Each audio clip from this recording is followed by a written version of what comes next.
Okay, YouTube, let's feed some tarantulas. We're going to start with the new guys. This is the Taponechinius gigas. It was just out, but it just went into the burrow there to the left of the cork bark. We'll see. Oh, yep, right on it.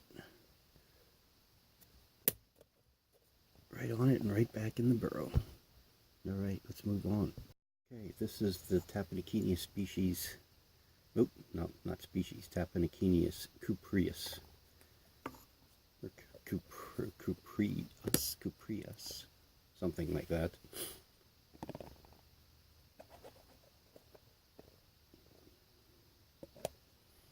There's El Cricket Who. It's pretty late. I don't know why I'm still awake, but I am. It took forever to upload that first video. I hope you guys enjoyed it. I'm sure this one's going to take a long time too, because we do have a ton to feed. I don't know if I will film them all. That could take quite a long time. We'll kind of track. Oh, there's the hit. Nice. That was nice. Alright, great takedown with that one. And we'll move on to the last new Taponechinius. We have three other ones, three original ones to feed too. See you later, Cricket. Okay, this one is the Taponechinius species Columbia.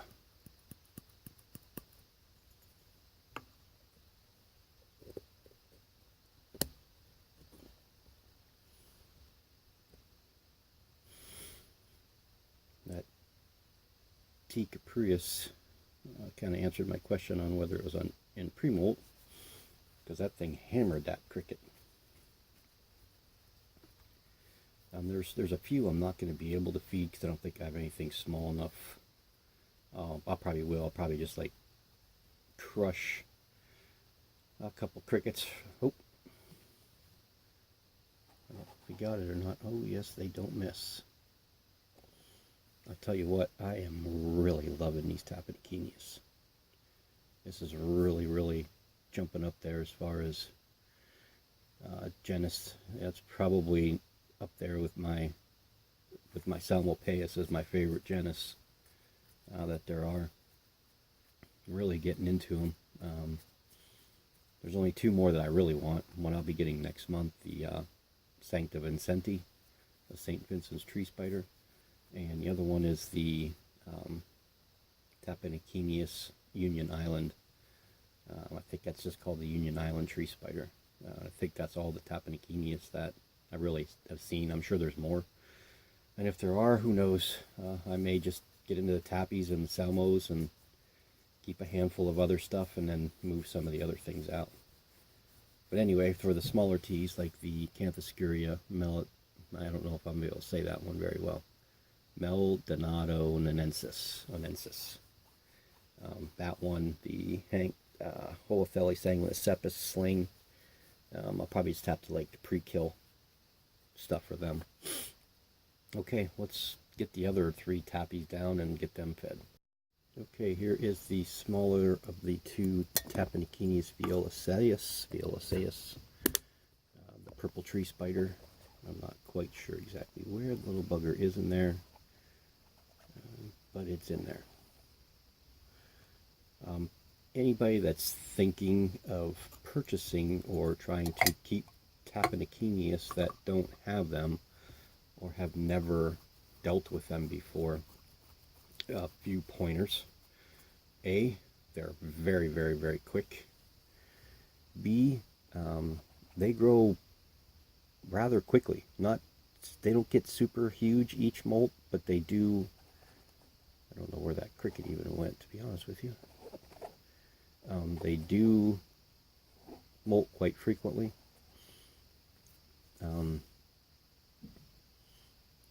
You have to look at the lid every time you take it off. They do like to go up on the lid and kind of hide upside down. Oh, there's the cricket right there now. Okay. It's coming down right now. Yeah, they do like to hide upside down. So this first video here is just going to be the 6 Tapenakinius that I have. And then we'll get into some of the other stuff. We'll try feeding those little baby scorpions again, and the Salmos, the Pulcher, the 2 Cambridgei, the Armenia, the 2 Reduncus. We'll do that in a video. And then we'll do your basic other slings like the Cereocosmus elegans that molted, the Ephebopus murinus, the Ephebopus cyanognathus. I'll try to do like 6 to 8 teas in each video, so that it's not taking me so long to upload them, and it'll give you guys a variety of things you might want to see. But yeah, they're basically kept like Avix, because originally they were part of the Avicularia genus, and they were moved out. Again, taxonomy is not my strong suit, so I don't know exactly why. I'm sure it has things to do with the type of urticating hairs, and probably male emboli, things like that, that will move certain species from one genus to another. But okay, this one is not coming out, so we're going to go ahead and move on to the next one. Okay, so next is the largest tappy that I have right now. This is the Tapenakinius gigas. This is Naranja. I did name all the other ones, but I wrote them down and I'm not exactly sure where I put them. I'm sure they're in my app somewhere. Just real quick, if you can see, if it'll focus, right, that black spot right there. That's the Tapenakinius violaceus, the smaller one that I just tried to feed. It didn't come out. So I'll put this one off to the side. Again, if it does get the cricket, we'll take a look at them. But we'll see if the gigas here is ready to eat. I love these things. These T. gigases, I think they're just absolutely cool looking.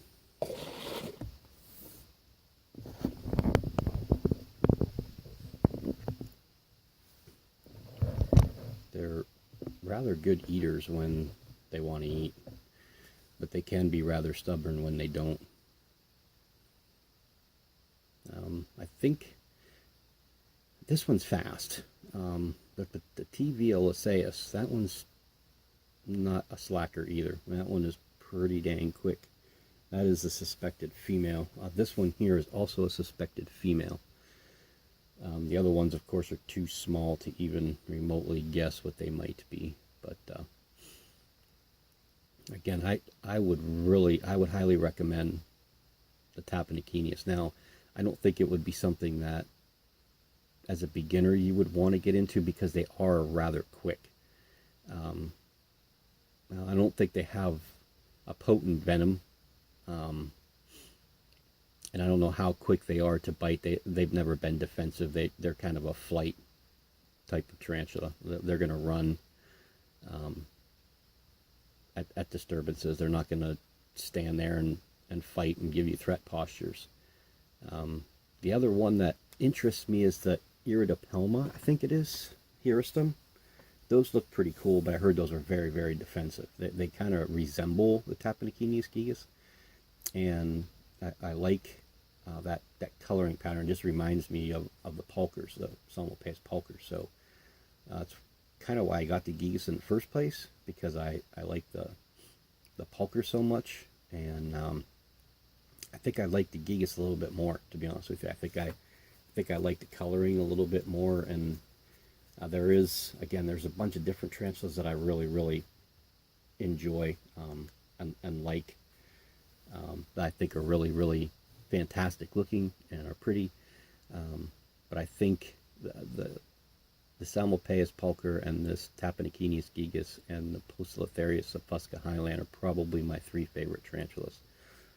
All arboreals. And I'm not partial to one or the other, arboreals or terrestrials, or I guess one or the other, fossorials. I really enjoy my Pteronochilus caudatus, and that little T. violaceus did get its little, let's move him back and move this one up here so you can see. There he is right there. He did get the cricket.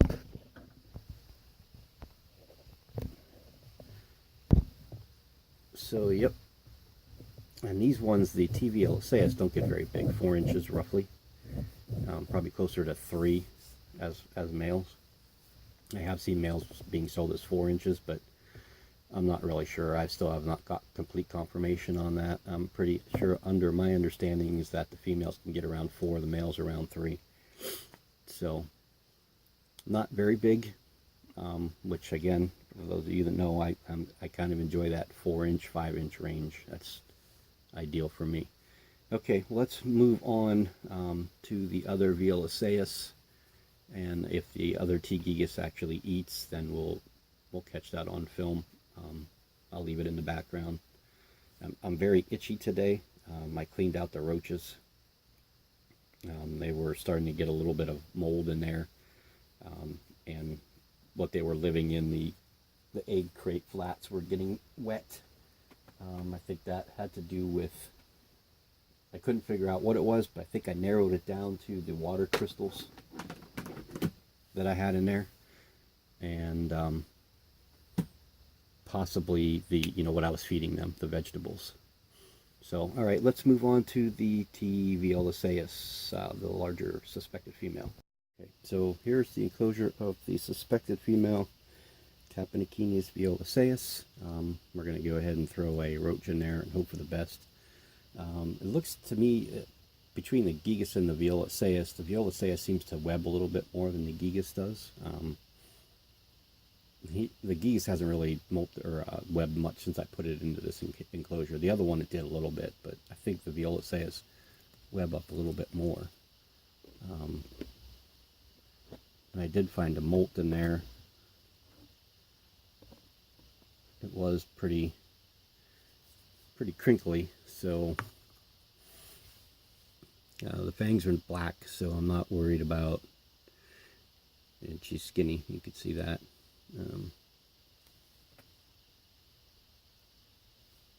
Yeah, they're very pretty.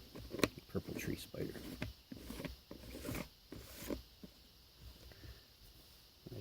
Sorry about this reflection. It's my light above me. I can't get rid of that light or else it'll be too dark. So what I'm going to do here is hopefully manipulate the roach with my roach manipulator to go the other way.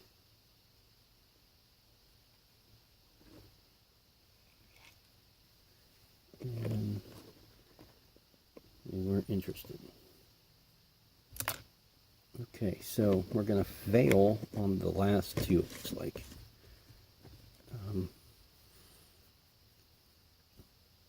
The roach is going to come back for one more pass, maybe. We'll see if possibly, it did kind of freak this one out a little bit when I opened it, so I'm trying to look ventrally there. That roach is like right in striking range, so if it doesn't take it,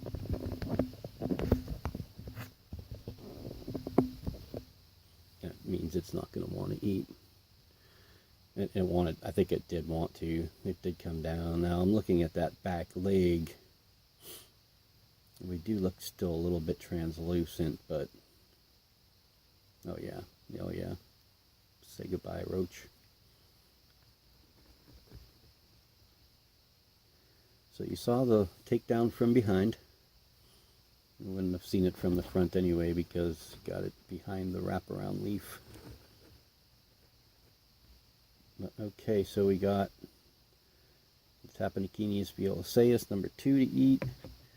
Let's see if we can't do a little bit of roach manipulation here with the T. gigas. I'm going to be careful again because, like I said in my description there, they are not my description, but my explanation of these. They are fast, and when they want on a bolt, they're just going to bolt.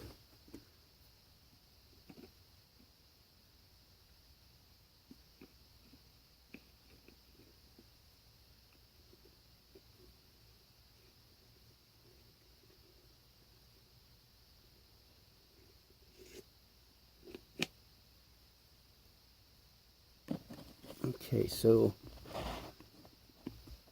gigas is on the ground.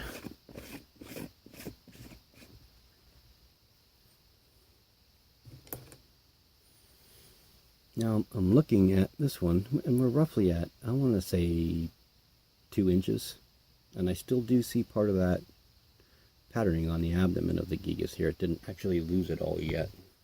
I think I did say earlier that around this size they kind of lose it, but it doesn't appear to be completely gone.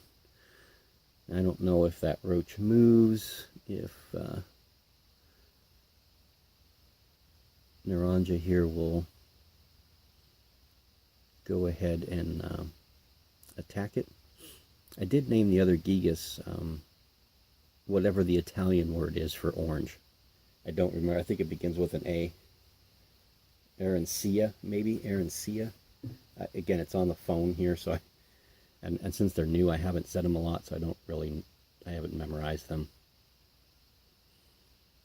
And I did come up with some oddball names for some of them, and then some just regular, ordinary old names. But okay, well, it doesn't appear that we're going to get any kind of feeding response out of Naranja here, and that roach is not in a good spot for me to do too much with it.